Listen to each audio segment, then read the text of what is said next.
Greetings, people of intellect. This is my book review of Rich Dad, Poor Dad by Robert Kiyosaki.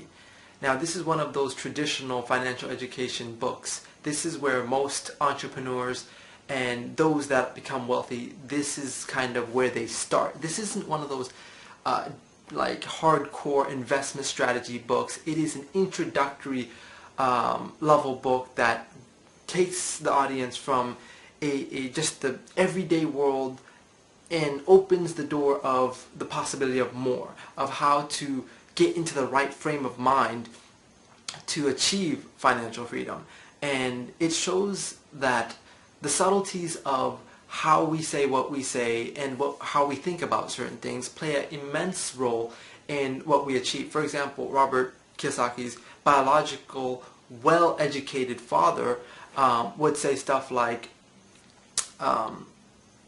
I can't afford that. And that's a statement that ends with a period and thus absolves his mind from having to come up with a way to find a strategy to afford that. Whereas his less institutionally educated poor dad, which is his best friend's father, would ask, how can I afford that? And that forces the mind to think about a potential solution, a route to be able to afford that. So those sorts of subtleties are heavily impressed upon in the book, and it begins by comparing the poor person's mentality and the rich person's mentality. And there's three main takeaways that I came out of this book with. The first being the concept that school teaches you through lectures and life teaches you through pushing you around. It wants you to wake up to something and tells you that there's something to be learned here.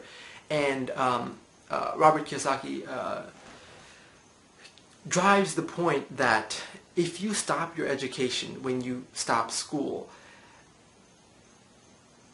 because school teaches you how to be an excellent employee, that if you stop your education, you will only be an employee. You won't be anything more than that. But if after your primary education you teach yourself, you get into the concept of self-education and growth and the desire to create wealth, that's where you begin the foundation of getting on a road to financial freedom.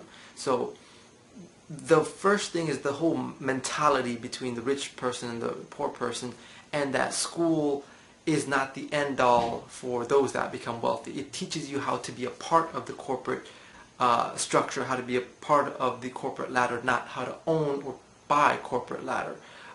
Like his poor dad would say, study hard so you could find a good company to work for. His rich dad would encourage him to study hard so that eventually you can find a good company to buy. So that's a huge difference in mentality.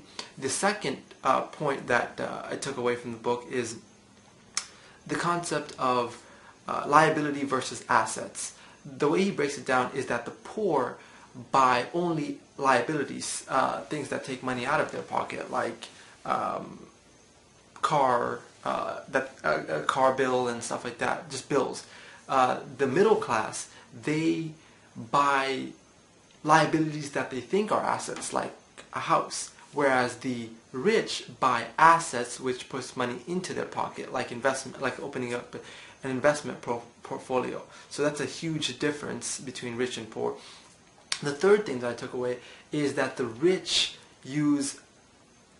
set up corporations to evade or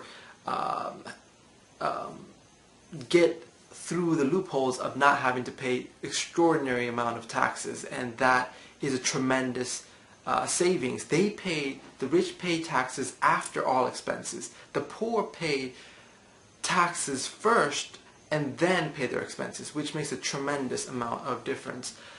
This book has been I recommend it to anyone who is just beginning out or needs a refreshment of how one begins the journey of creating wealth. This is a beginner's first step into the world of financial freedom.